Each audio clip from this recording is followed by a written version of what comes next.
Light on کر دیجئے.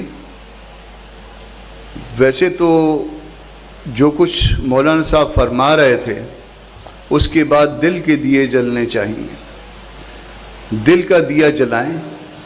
اس تقریر پہ اس کا کانٹیکسٹ، اس کا سیاق و سباق اب سب دوستوں نے سنا. اس تقریر پہ کیا وہ بےہودگی یا طوفان بدتمیزی جو اٹھایا گیا کوئی بنتا ہے؟ مولانا کا قصور ایک ہے، یقیناً وہ قصور ہے.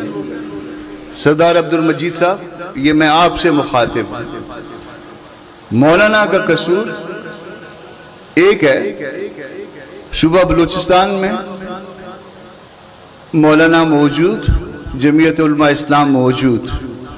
صوبہ خیبر پختونخوا میں مولانا موجود،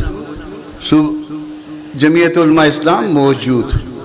آج سندھ میں بھی مولانا موجود، جمعیت علماء اسلام موجود.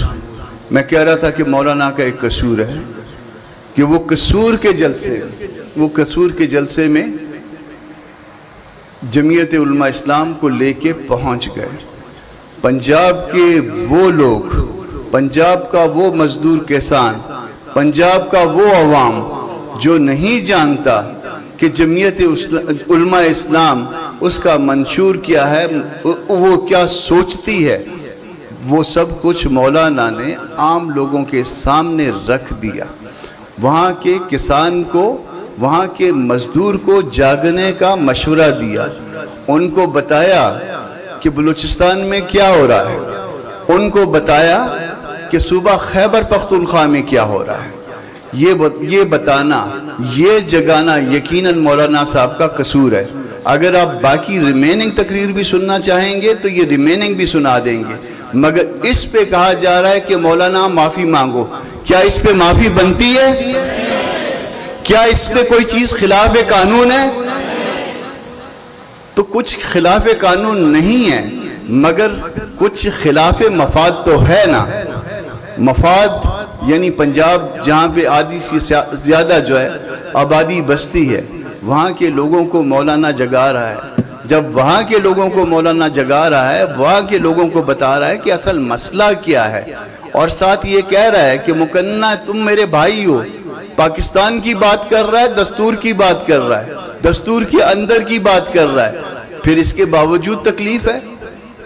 پھر ہم جب کہتے ہیں کہ یہ لگڑ بگڑ جو نا آپ نے چھوڑے ہوئے ہیں، تو اس پہ لگڑ بگڑ پہ گلہ آنا شروع ہو جاتا ہے کہ یہ لگڑ بگڑ کس کو کہا ہے. بھئی لگڑ بگڑ کو کہا ہے. تو یہ لگڑ بگڑ آپ کو سمجھ آ گئے کہ کون ہے اور کس کے کہنے پہ چھوڑے ہیں. تو آپ کیا یہ مطالبہ کریں گے کہ یہ جو طوفان بدتمیزی کمپنی کے ایما پہ اٹھائی گئی ہے یہ بند ہونی چاہیے؟ ہم پاکستانی تھے، پاکستانی ہیں، پاکستانی رہیں گے.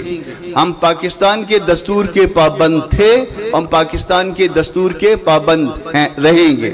میں اس سے پہلے کہ اگلے مقرر آ جائیں، میں پھر مطالبہ کروں گا آپ سب سے، یہ جتنے صدور یہاں پہ بیٹھے ہوئے ہیں، یہ آپ کی ذمہ داری ہے کہ یہ مولانا کی تقریر ہر جورسٹ کو، ہر وکیل کو پہنچنی چاہیے. اور اس کے بعد پھر اگلا مرحلہ شروع ہو جائے گا کہ پاکستان کے عوام جو بالغ شہری ہے پاکستان میں، میرا بھائی ہے یا میری بہن ہے، میرا بیٹا ہے یا میری بیٹی ہے، ان سب تک اس پیغام کو پہنچائیں گے اور ان سے پوچھیں گے، ان سے سوال کیا جائے گا کہ کیا یہ تقریر دستور کے خلاف ہے؟ اس سے مفاد کس کا خراب ہو رہا ہے؟